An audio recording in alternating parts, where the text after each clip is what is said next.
1001 hadis. 380-hadis.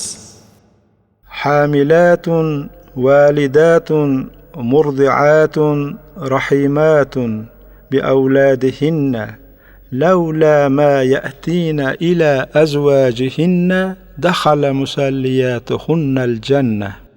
Homilador, tug'uvchi, emizadigan bolalariga mehribon ayollar agar erlarini norozi qilmaganlarida edi, namozxonlari jannatga kirar edilar.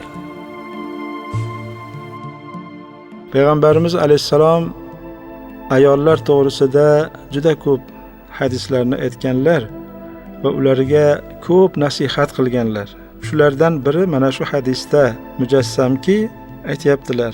Bu ayollar qanday bir zahmatlarni tortadilar. Masalan, homilador bo'lganlarida 9 oy qorinlarida o'sha o'zlarini farzandlarini ko'tarib yurish, undan keyin mashaqqat bilan dunyoga keltirish, uni ko'krak suti bilan boqib voyaga yetkazish, ularga rahm shafqatli bo'lib doimo ularni parvarish qilishda qancha zahmatlarni chekadilar. Bu chekkan zahmatlari uchun ularga juda katta savoblar, ajrlar berilishi kerak edi. Lekin dedilar, erlariga noshukrchilik qilib qo'yib, erlarini xafa qilib qo'yib, ular mana shu savoblardan mahrum bo'lib qoladilar.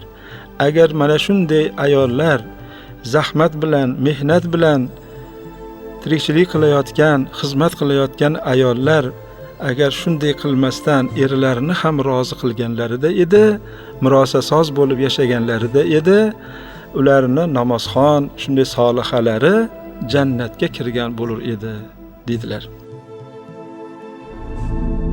1001 hadis.